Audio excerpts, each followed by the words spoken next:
না না না না, এইটা কষ্ট নেওয়ার কিছুই নাই ভাই, এটা সাধারণ একটা বিষয়।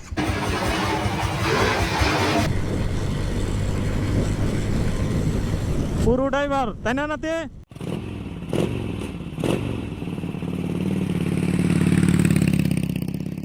হ্যালো ভিউয়ার্স, চিয়ার্স, কি অবস্থা? আজকে যাচ্ছে আমরা এই ঘুরতে। তো প্রথমেই একটু ফুয়েল নিতে হবে গাড়ির জন্য। গাড়িতে ফুয়েল খুবই কম আছে।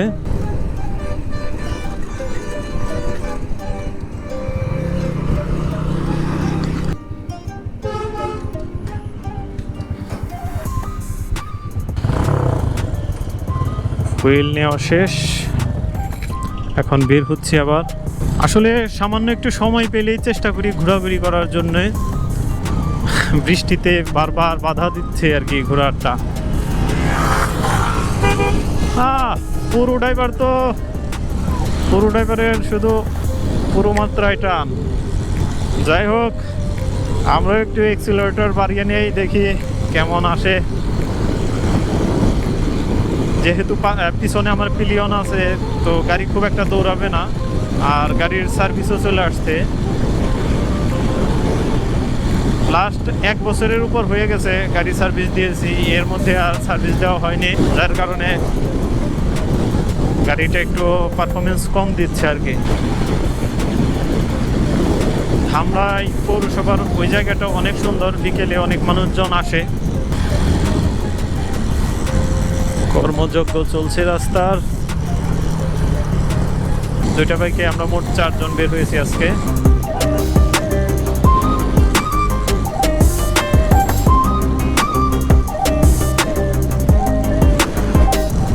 ডান পাশে রেডিও অফিস।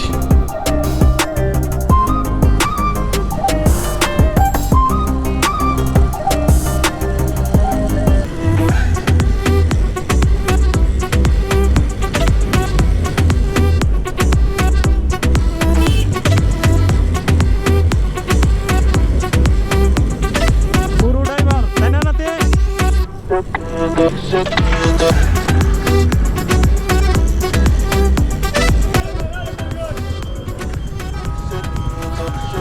আমি ইন্ডিকেটর দিয়েছি, তারপরেও মানে যাই হোক, এটা সাময়িক একটা মিস্টেক।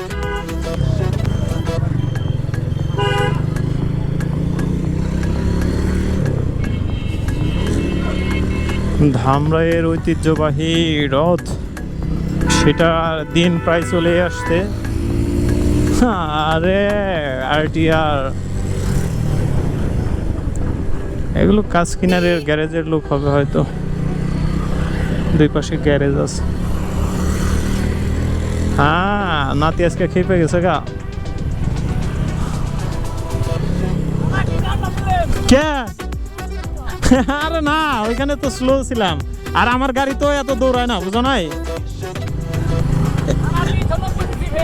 হ্যাঁ দূর কি কও, 390 সিসি কই আর আমার এই 125 সিসি কই।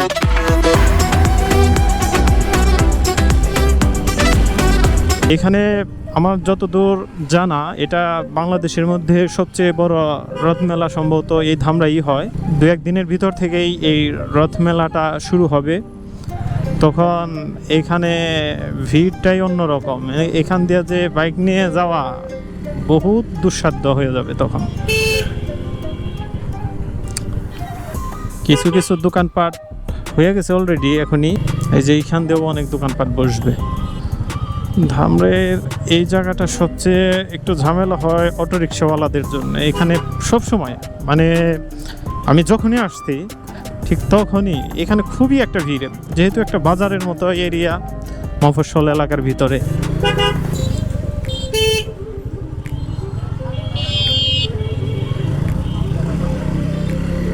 এই রিক্সাওয়ালাদের জন্য চলাচল কষ্ট। আবার 2 সাইডে কাঁচা বাজার বসছে, যার কারণে রাস্তাটা আরো সংকীর্ণ হয়ে গেছে। আমাদের বাংলাদেশেই এটা সবচেয়ে বেশি হয় আর কি। রাস্তার মধ্যে যে কোনো জিনিসের পোস্টার নিয়ে বসে, এটা রাস্তার মধ্যে এটা বেশি হয় আমাদের বাংলাদেশে।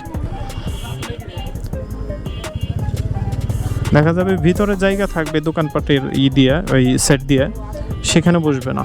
এই যে রাস্তার মধ্যে দেখেন দুই পাশে কত জায়গা, এই শুধু এই দোকানপাটের কারণে আটকে গেছে। যাবো কেমনে? এই যে রথ মেলার যে মূল আকর্ষণ যেটা আর কি রথ, সেটা এইখানে স্থির করে রাখা আছে পৌরসভার গেট বরাবর। দেখ এটা যাওয়ার সময় কোনো এক সময় পরে দেখাবো না, হয়তো আগে একটু ভিতরে যাই। চলে আসলাম ভালোবাসার ধামরাই। আসলে পৌরসভায় প্রায় 2 বছর পরে আসলাম, কম করে হইলেও 2 বছরের মতো হবে আর কি। তো 2 বছর পরে এসে মানে পরিবেশটা ঠিক আগের মতোই আছে, আহামরি কিছু না। তবে নতুন করে যে ভালোবাসার ধামরাই যেটা আর কি, ওইটা আমার মনে হয় এইবার যুক্ত হয়েছে আর কি। বছর খানিক বা বছর ব্রেকের ভিতরেই হবে আর কি। আমি লাস্ট 2 বছর আগে যখন আসছিলাম তখন ওইটা দেখিনি। আর এখানে বিকেল হইলে অনেক মানুষজনের সমাগম হয়, কারণ তখন অনেক মানুষ হাঁটতে আসে বিকেলবেলা। আর বিকেল এখানে এই পাশটাতে, বিশেষ করে উত্তর পাশে, এখানে অনেক স্ট্রিট ফুডের দোকান আসে। কিন্তু এখন খুবই কম এবং মানুষজনের সমাগমও খুব কম। আমরা আসলাম ঠিক এই জায়গাটা উদ্দেশ্য করে, এখানে এসে একটু ঘুরলাম, একটু জিরাইলাম, তারপর দেন আবার চলে যাবো বাসার উদ্দেশ্যে।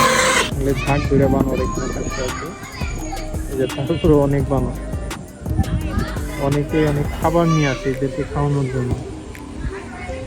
এখন বাসায় যাওয়ার আগে পুকুরের চারপাশটা একটু ঘুরান দিয়ে যাব। আমি যদিও এখানে কয়েকবার আসছি, কিন্তু এখান দিয়ে আমি ঘোরাঘুরি করি না আর কি চারপাশটা দিয়ে। আচ্ছা যাই হোক, এখানে সম্ভবত বাইক নিয়ে ঘোরা নিষেধ নামি। না না না, আটকে দেওয়াটা বড় বিষয় না, কারণ যে কোনো জিনিসের একটা রেস্ট্রিকশন থাকে আর কি। এখন না জানলে তো, আর যে কোনো জিনিসের একটা রেস্ট্রিকশন থাকে, আপনার কথা ঠিক আছে যে বাইক না নিয়ে ঘোরাঘুরি করা উচিত। না না সমস্যা নেই, না যাব না, থাক। না না না না, এইটা কষ্ট নেওয়ার কিছুই নাই ভাই, এটা সাধারণ একটা বিষয়।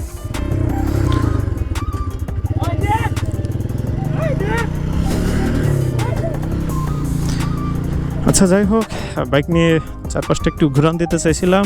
তো এলাকার কিছু পোলাপাইন ওইখানে ছিল, তারা বললো যে এখানে বাইক দিয়ে ঘোরা নিষেধ, যার কারণে আমার নাতি সামনে ঘুরান দিলেও আমি দেইনি, কারণ আমি কোনো ঝামেলা পছন্দ করি না। তা তো বললো যে এইখান দিয়ে বাইক নিয়ে ঘোরাঘুরি নিষেধ। না এখন জিনিসটা মানে যেহেতু বলছে, যার কারণে আমিও এতটা করলাম না আর কি। সমস্যা নাই, আমার তো না গেলে আমারই কিছু লস হবে না, এখন থাকতেই পারে কোনো কিছুরই। যাই হোক, তাহলে আমরা সামনে বাড়াই। ডান পাশে যে রথটার কথা বলছিলাম, রথটা খুব কাছ থেকে দেখাতে পারবো না, কারণ রাস্তা ভালো না। আপাতত হালকা একটু ব্রেক দিচ্ছি। এখানে শেষ পর্যায়ের কিছু ফিনিশিংয়ের কাজ কারিগররা করতেছেন, বিশেষ করে কালার করা বা কোনো জায়গায় যদি নষ্ট হয়ে থাকে সেখানেও। তো সব মিলে এখন চকচকে একটা অবস্থা হওয়ার মতো। যাক, ওনারা ওনাদের কাজ করুক, আমরা চলে যাই। পানির এখানটা যাওয়াই তো কষ্ট, ভাঙ্গা থাকলে আরেক বিপদ। আচ্ছা যাই হোক, চলে গেলাম এখান থেকে। ভাঙ্গা আই হায়, এখান দিয়ে যাওয়া যে কি কষ্ট। আমি ঈদের 3য় দিন আসছিলাম, তখন মাইনকার চিপায় ফাইসা গেছিলাম। ঠিক এখন এই ফাঁসাটাই এখন ফাঁসছে। রাস্তার যে সংকীর্ণতা, যার কারণে রিক্সাগুলো একটা আরেকটারে সাইড করে যে যাবে সামনে, সেই জায়গাটুকুও নাই, একদম সংকীর্ণ একটা জায়গা। যাই হোক, ভিডিওটা এখানেই শেষ করছি। পরের কোনো ভিডিওতে আবার নতুন করে দেখা হবে ইনশাআল্লাহ।